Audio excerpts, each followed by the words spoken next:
شخصی رو میبینید که تماما بی‌پروا میگشت، به چیزی اهمیت نمیداد، همین که برای استقامت می‌دراید، به پیروی از سنت دست میزند، درشت میشود، به مردم روی ترشی میکند. چرا چنین میشود؟ همیشه چهره گشاد و نرم باش. همت مردان آزاده صحیفه است که عنوان آن بشارت و رفق است. باید شخص چهره گشاد و سخن نرم داشته باشد. مردم چهره او را پسندند و به سخنش گوش دهند. پیامبر صلی الله علیه و سلم مسلمانان را ترغیب نمودند که با دوستان و برادران با چهره گشاد روبرو شوند. یعنی معامله شما به دیگران پسند آید. دوستتان یا برادرتان با دیدن شما خرسند شود. با دیدن او تبسم کنید. چهرهتان را گشاده دارید. روی ترشی نکنید. برای او سخنهای زیبا بگویید. سخن نگویید که برایش نفارد. باور کنید این کمترین حقی است که برادرانتان بر شما دارند. در اجرای این کار بزرگترین مردم پیامبر صلی الله علیه و سلم بودند. وقتی ما اشهد ان لا اله الا الله و اشهد ان محمد رسول الله میگوییم، این چی معنا دارد؟ معنای کلمه شهادت شما چیست؟ با پیامبر صلی الله علیه و سلم در کدام کار پیروی میکنید؟ آیا فقط در نماز یا در روزه یا در زکات؟ خب در اخلاق چی؟ آیا نگفتند که بهترین شما کسی است که از همه اخلاق نیک داشته باشد؟ باز گفتند یک شخص با اخلاق نیک به مرتبه روزه‌دار و شب زنده‌دار رسیده میتواند. روزه‌داری که پیوسته می‌دارد و شب زنده‌داری که خستگی را نمی‌داند.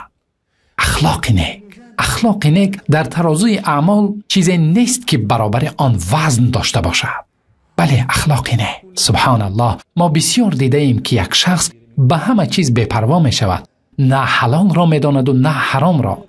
اما می‌بینید که او دارای اخلاق نیک است. ولی با برابر به استقامت آمدنش، با پیروی از سنت دست زدنش، روی ترش و درشت می‌شود. نمی‌دانید که برای چی چنین درشت و دغل می‌شود. چرا؟ به خاطر غیرتش به سنت پیامبر صلی الله علیه و سلم یا بحر غضب به کسانی که از آن پیروی نمی‌کنند؟ نمیدانم چی گویم. به زبانم چیزی آمد که مردم عوام میگویند و در مسجد گفتن آن از روی آداب نیست. این خل شدنش ممکن نیست. آیا پیامبر صلی الله علیه و سلم به ما نگفتند که خداوند به واسطه نرمی به کارهای مدد میکند که بغیر آن نمیکند؟ چهره گشاد باش. سخنت نرم باشد.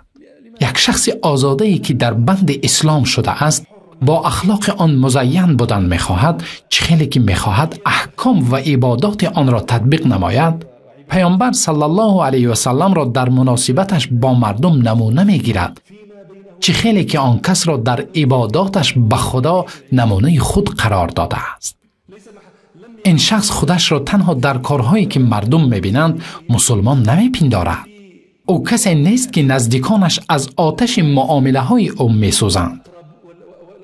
پیامبر صلی الله علیه و سلم نمونه بهترین او در تنهایی و عامه او، در آشکار و نهان او، در معامله‌اش با نزدیکان و بیگانگان می باشند. ندیده اید که اکثر مردم به نزدیکان خود همیشه با درشتی معامله می کنند، ولی با بیگانگان باشد همیشه نرم هستند. چرا؟ آیا اینها از قطار مسلمانان نیستند؟ اینهایی که حق دوچند دارند؟ همیشه چهره گشاد و نرم باش. همت مردان آزاده صحیفه است که عنوان آن بشارت و رفق است. باید شخص مسلمان چهره گشاد و سخن نرم داشته باشد.